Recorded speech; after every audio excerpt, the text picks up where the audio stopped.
Ira Winderman with our Acura Pembroke Pines, Miami Heat, and NBA report. That is next. Heat fans, time for the best insight of your favorite team with insider Ira Winderman, exclusively on the Big O Radio Show. It's the Acura of Pembroke Pines, Miami Heat and NBA report. Here's Ira Winderman. All righty, we got Ira. He is ready to rock and roll. Ira, good morning, sir. Morning, Big O. Good morning. So you got what? Is it like training camp? What do you got? Like press conferences today? What's going on today? Well, I'm finishing up some work ahead of time, starting to talk to some Heat players, going to talk to Dwayne Dedmon, some others ahead of training camp. Even though we're 3 years into this with COVID, it's still not like regular media day. So when that starts a week from Monday, it's going to be a little bit different. It's going to be a little bit more hectic. It's going to be a little bit more limited. One of the real good things about the Heat, and the PR staff, I think, does a great job, is they're able to get you together with players. You can get some one-on-ones. You get to know the players. These times have been so different that I'm just trying to sort of work ahead of time and get some players ahead of time, because it's not like it used to be. Hopefully it will be like that again. You've sort of lost a little bit of the personal touch that's been so important in covering this team for 34 years. Hopefully we get back to that. So yeah, the interview process is already starting. Camp starts a week from Tuesday. All right, so Ira, before I get into the Heat, I want to bounce around a little bit in the NBA and Sure. the whole Kyrie Irving thing now. Obviously, now he's backtracking like an NFL cornerback on his stupid comment about masks and all that. And I know that he's also got a year left on his contract where the Nets can give him a big deal now or an even bigger deal in a year. And I got to tell you something. If I'm the Nets and I've got Kevin Durant, and that's the guy that I want to sign long term, and that's the guy I want to build around, I can use him, Ira, to go get me that third star to replace this flake. And he's constantly injured as it is. And then he's also constantly sticking his foot in his mouth on a consistent basis, saying all kinds of stupid shit. And so I'm just wondering, Ira, if you're the Nets, I understand that Kyrie has super abilities. I get his handle and his shot and all that stuff.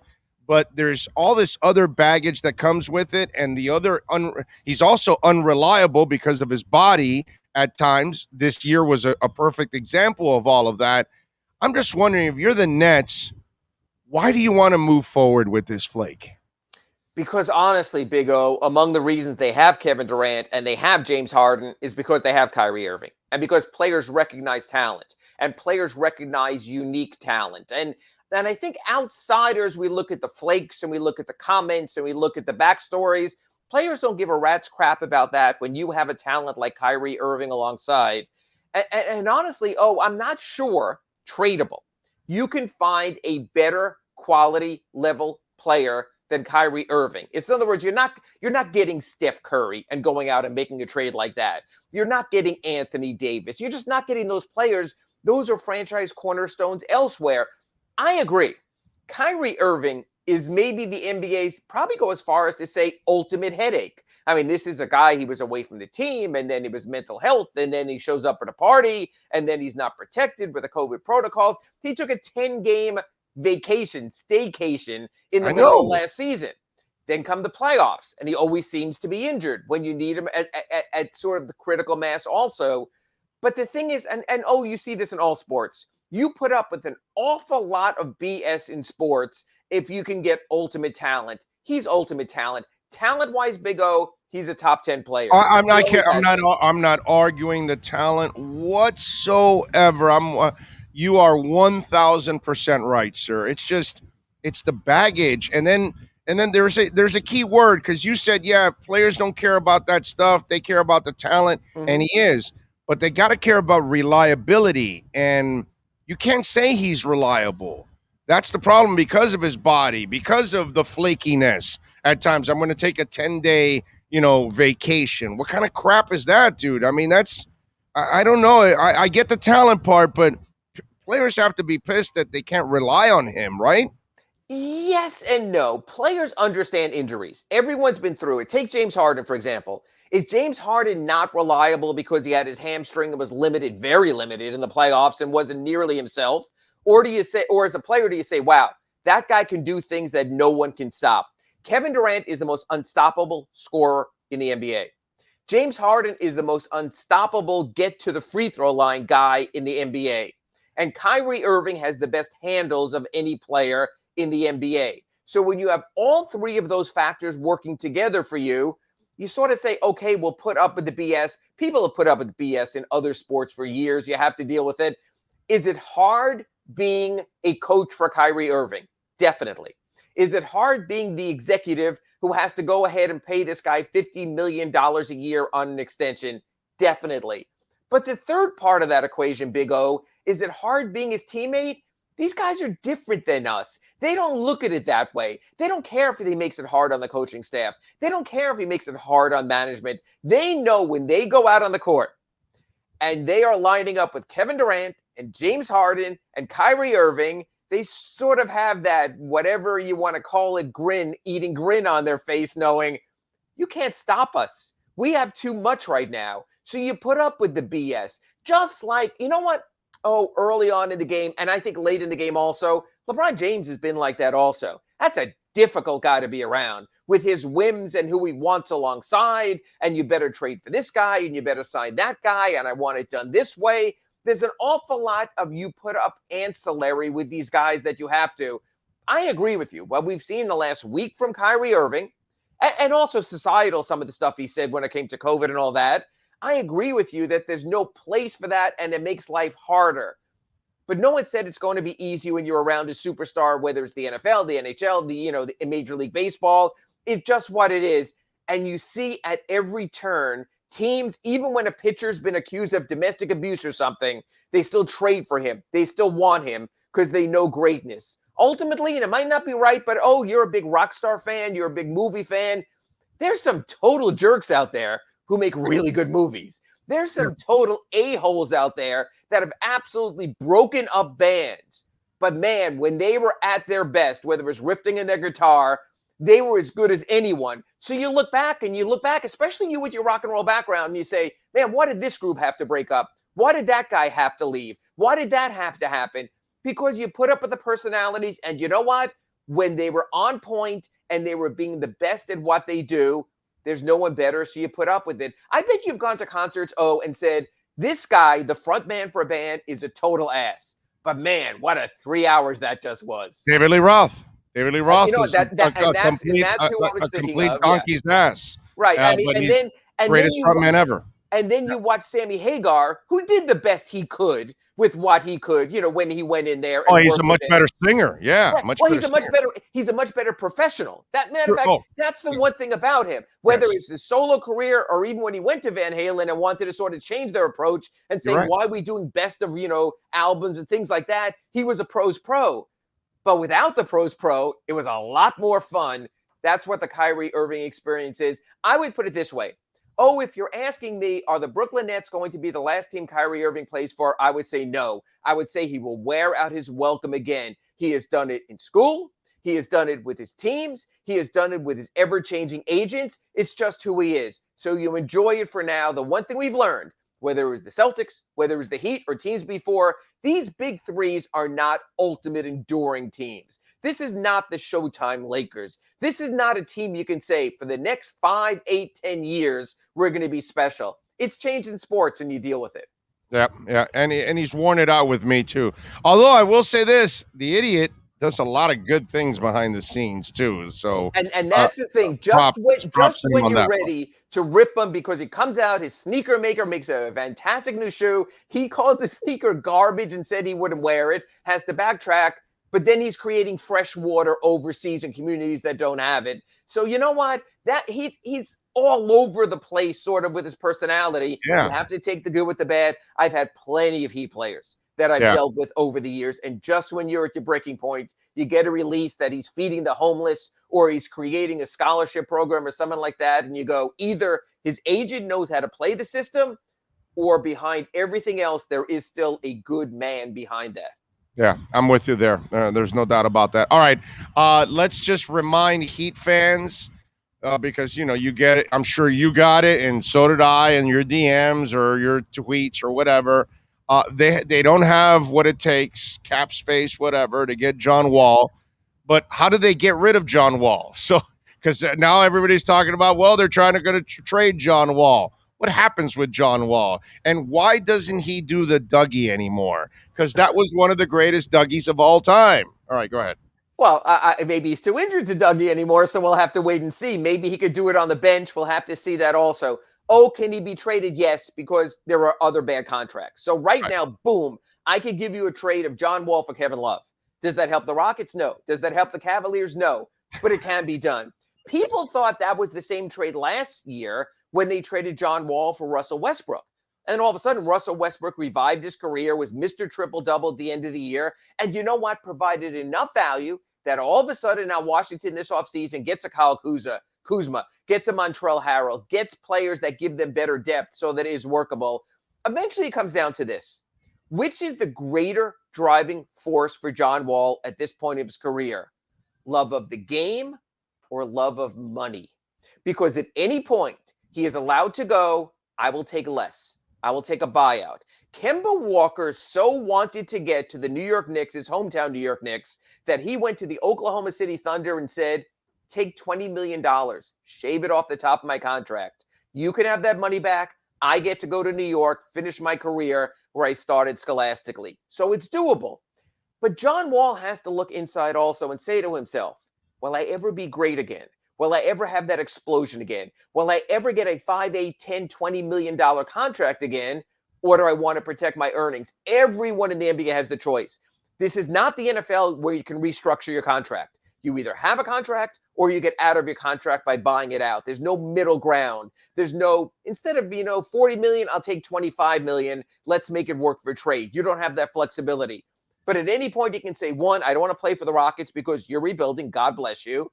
But two, I want to play for something meaningful. So I'll give back a chunk of change. So right now, they're not doing it publicly, but very much behind the scenes. The Rockets are going to John Wall, going exactly, okay, if you give up X amount of money, we'll give you a buyout. And John Wall's going to the Rockets or his people and going, I'm only giving up X amount of money. Is that enough for me to get a buyout? I think this will play out slowly along the way to the point where either John Wall realizes he has no market or John Wall realizes, you know what? I want to play NBA ball. I'm working well in practice. I can still do this stuff. I still want to be someone. It's his decision to make, and it's nothing more Big O than a cost analysis. All right, Ira, we've got Heat training camp right around the corner. Does the Heat still start their training camp where the first 2 weeks they don't even touch the ball? It's all defense and conditioning. Is it still like that in today's NBA? It was, but I think with the roster they have now, there's a real trust factor on that end of the game. I mean, if you were to look at players, you probably would say to yourself, Bam is a better defensive player than offensive player. You probably would also say Jimmy Butler is a better defensive player than offensive player. We know that is the case for PJ Tucker. You can make an argument in that direction for Kyle Lowry. He is one tough SOB. Markieff can play defense too. Markieff has before. So I think it's the opposite. And something maybe people think I've been harping on a little is, where's the scoring going to come from? So I think they need to make Tyler Hero comfortable during camp. They have to make Duncan Robinson comfortable with his new teammates. They have to set up scrimmages where every time Bam Adebayo has a 17-foot wide open jumper, if he doesn't take the shot, not make the shot, take the shot, they run laps. They have to put that kind of pressure on him. Can we put that collar? Can we put that collar on him and then we can shock him? I don't know. There's a lot of why not? Hey, Bam, shoot. There's a lot of elements there. There might even be some racial elements. I'm not going there, Big O. But I think you could stop practice and make people run suicides or something like that. So it's weird. Most of the time, I would agree. Eric Spoelstra would go, we didn't do anything today. We worked on our defensive sets. We worked on our conditioning. I think this is a year they need to work on their offense. I know this team can defend. You know this team can defend. Yeah. But you know what? You got to score in today's NBA. Yes. You can't just score 100. You have to get to 110. And if you check all the Heat boxes and say if Jimmy Butler hits his career average, and Kyle Lowry hits his career average, and Bam Adebayo hits his career average, and you go down the line, I'm not sure you get enough points there. So players have to be better offensively. You can say, hey, we're going to make a system that'll make us better. No, you need to get more points out of players. Tyler Hero doesn't have to score, but he needs to score. Duncan Robinson doesn't have to score, but he needs to score. Max Strus has to make shots. He can't just be a summer league wonder. I think Eric Spoelstra will not address that, but you and I will hear twice a week on the Acura Pembroke Pines report, and we'll talk about, is the Heat offense where it needs to be? Because I think that's going to be the story of the season, one untold from Eric Spoelstra, but one told here at least twice every week. And this is kind of an unfair question to you because I know none of us have any kind of access to this. Sure. Do we know where Depot stands? Do we know how they're going to pace him? I guess you guys will probably ask Spo what's the plan for him throughout the year while he continues to rehab and get ready for whenever he makes his debut. You know, it's interesting. The Heat asked us, if we can get you players ahead of the season, who would you like? List them in order. Like I told you, I'm getting Dwayne Dedmon later today. And so I put number 1 on my list, Victor. Number 2 on my list, Oladipo. Because, you are so correct. There is no bigger swing factor here. Yeah. There is no bigger swing state for the Miami Heat. We know this. He had his surgery in May for the quadricep. We know that the surgeon he went to, which was, interestingly, the Philadelphia 76ers team surgeon. Remember, he was an impending free agent. He didn't know if he'd be back with the Heat, so he went with what he thought was the best independent doctor. And that surgeon told Adrian Wojnarowski and ESPN that this time it's finally healed, that this time they got to the root of the problem. That wasn't necessarily the case previously with the Rockets or, of course, the Indiana Pacers. The thought was he would miss at least half the season because of caution, number 1. And because, at the time, we didn't even know where he would be playing. So I think midseason is still the goal. And, he answers all the questions. He checks all the box. He's another defender. He's another scorer. He's another guy that has played, honestly, at big moments in his career, even with the Pacers' limited injury success. That's the only thing. Injury is the only problem with that he's kid. The guy, when you talk to me about, could the Heat get John Wall, which we talked about with the contract? Can the Heat sign another player, which you mentioned salary cap-wise, they don't have the room for that? All their answers might be just the waiting game for Victor Oladipo, even if he's 75% of what he was. No other NBA team has a guy waiting in the wings outside of Kawhi Leonard with the Clippers, who they don't know, will he come back from his knee injury? Won't he come back this season? There's probably not another swing factor I can recall. You can talk about TJ Warren if you want in Indiana, who could have that much impact. The Miami Heat, and we talk about this also on Wednesday at the Pallet Rack City Inside the Paint show with Clay Ferraro. The Miami Heat, we talk about competitor and contender.